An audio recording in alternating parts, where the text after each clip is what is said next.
ఉన్న చోట బతకలేక వలసపోయి అలమటించిన మన పెద్దల వెత ఇది. కలత నుండి కోలుకొని కాలూనిన నేలని నమ్ముకొని ఎంతో ఎత్తుకు ఎదిగిన వలసల కథ ఇది. ఈ తెలుగు కథ 100 ఏళ్ల కిందట కళింగం నుండి మొదలవుతుంది. వేల ఆమడల కడలిని గడచి మలయా దేశానికి చేరుతుంది. చెమటతో ఆ నేలను తడిపి పాటుపడి సాగు చేసిన కూలి బతుకులను గురించి ఎలుగెత్తి చెబుతుంది. ఆ పిమ్మట గొప్పగా ఎదిగి తమ తల్లి పలుకును అక్కడ నిలువెత్తున నిలుపుకున్న ఒక జాతి జనులను మన కనులకు కడుతుంది. ఇది మన కథ, మన తోడబుట్టిన వారి కథ, ప్రపంచమంతా చాటి చెప్పవలసిన మన తెలుగు కథ.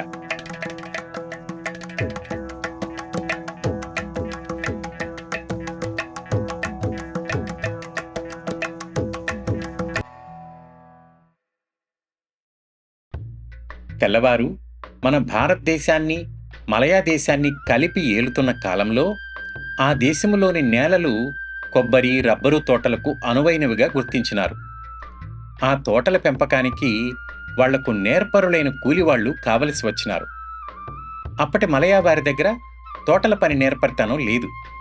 ఆ టైంలో ఇండస్ట్రియల్ రెవల్యూషన్ యూరోప్లో స్టార్ట్ అయింది. దానికి కారు టైర్లు ఇవన్నీ చేయనందుకు వాళ్ళకి రబ్బర్ కావాల్సింది వచ్చిందనమాట.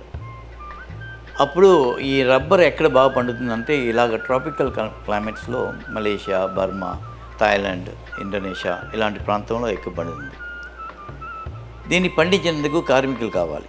దానితో దక్షిణ భారతదేశపు తూర్పు తీరము నుండి తెలుగువారిని, తమిళులను కూలివారిగా తీసుకుని పోయినారు. తూర్పు తీరంలోని 2 చోట్ల నుండి తెలుగువారు మలేషియాకు పోయినారు. ఒకటి చెన్నపట్నానికి చుట్టుపక్కల ఉన్న తొండనాడులోని ఉత్తరార్కాడు, చెంగల్పట్టు జిల్లాలు. రెండవది కళింగంలోని విశాఖపట్నం తావు. తొండనాడు నుండి తెలుగువారితో పాటు తమిళులు కూడా పెద్ద ఎత్తున వెళ్ళినారు.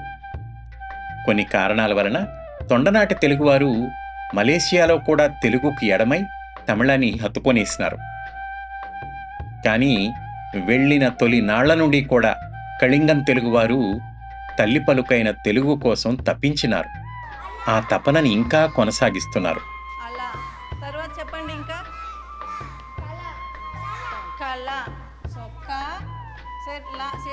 విశాఖపట్నం చుట్టుపక్కల నుండి బయలుదేరిన తెలుగు వాళ్ళు మలేషియాలో మొట్టమొదటి దిగిన రేవు బాగండత్తో. ఈ ప్రాంతాన్ని బాగండత్తో అంటారు. మొట్టమొదట ఆంధ్ర నుండి వచ్చిన మన తెలుగు వాళ్ళందరూ ఎక్కువగా ఈ రేవు స్థలానికి వచ్చి పడవల్లో వచ్చి ఇక్కడే దిగారు. పేరాక్ నది కడలిలో కలిసే చోట ఉంటుంది ఈ రేవు. మెల్లమెల్లగా ఆ చుట్టుపక్కల కొబ్బరి తోటల ఎస్టేటుల్లో పనికి కుదురుకున్నారు. నన్ను ఒక రోజు 100 చుట్లని రామంతా మా కవీస్ వచ్చి అంతాడు, నీకు కంటూ పాఠం అయిపోయింది కదా బాబు, మాట్లాడొచ్చాడు బాబు. మాట్లాడతానన్నా, తీస్తానవా? లేదు కదా. ఏదో అప్పుడప్పుడు కొంచెం నవ్విసుకుంటాను. నాకు వచ్చి కొంచెం హ్యాపీ. ఈ పొద్దు మాస్టర్కే నేను కోటి నమస్కారాలు ఇవ్వాలి అనుకోకుండా నన్ను పిలిచేశారే. అమ్మవారి పాట పాడతాను. పలుకు ఓకేయా. పలుకు తేనులా తల్లి పవలించెను, పలుకు తేనులా తల్లి పవలించెను, కలికితనములా హివుని. నుడి అంటే రండి, పొండి, తినండి, పడుకోండి వంటి వట్టి మాటల మట్టుకే కాదు, ఆ మాటలను నింపుకొని నడిచే తీయని నడవడిక తీరు, ఆ మాటలన్నీ కమ్ముకొని సాగే కమ్మని బతుకు బాట. ఇంటికి మట్టుకే మిగుల్చుకుంటే నుడిని నిలుపుకున్నట్లు కాదు, ఇంట బయట కూడా వాడాలి. మనకైతే ఇబ్బంది ఉండదు. కానీ 170 మంది మలయాను మాట్లాడే దేశంలో అమ్మనుడిని బయట నిలబెట్టుకొనడం చాలా అలమటతో కూడుకున్న పని. ఆ పనిని చేసి చూపించినారు కళింగం తెలుగువారు.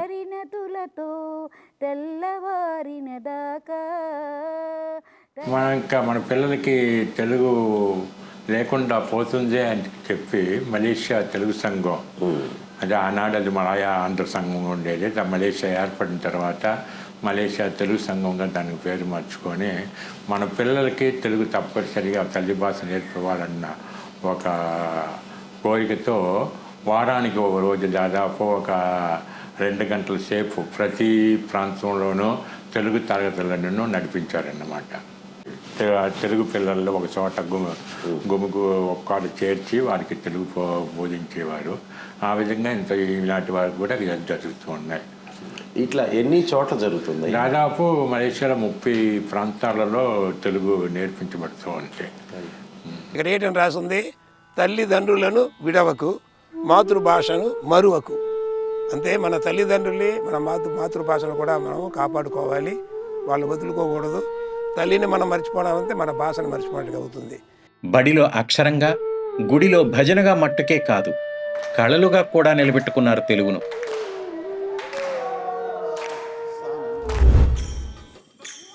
దాటు భజనలు, బుర్రకథలు, చిరుతలు, గొబ్బిళ్ళు, సేవగరిడి వంటి పల్లె కళలను ఇంకా నిలబెట్టుకుని కొనసాగిస్తున్నారు. తెలుగు కోసం మలేషియా తెలుగువారు పడుతున్న పాటు మాటలలో చెప్పలేనంత పెద్దది, మన తలపులకు కూడా అందనంత గొప్పది. ఈవేళ చూసారంటే ఇక్కడ ఉండే సంఘ నాయకులు అందరు కూడా ఆ రోజు రూల్స్ ఎన్ని పెట్టారంటే ఇది కేవలం ఒక వర్గానికి కాదు, ప్రతి ఒక్కడికి ఈ యొక్క వాల్యూస్ వెళ్ళాలి, కల్పించాలని ఒక మార్గదర్శిలో మనం వెళ్తున్నాం.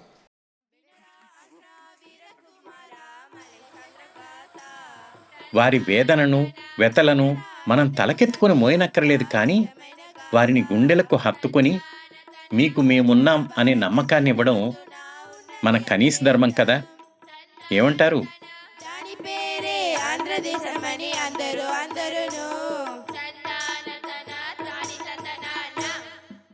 ఏమిటో రామన్న మనవాడు మలేషియాంధ్ర గాట పాడుతానని ఏదో దక్షిణ భారతదేశమత ఆంధ్రదేశమత ఇతనికి ఏమైనా మతిపోలేదు కదా.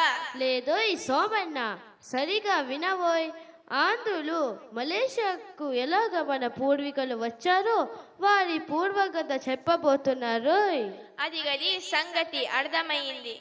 19వ శతాబ్దపు తొలి రోజులవి, ఆంగ్లేయులే అధికారులై ఉన్న రోజులవి,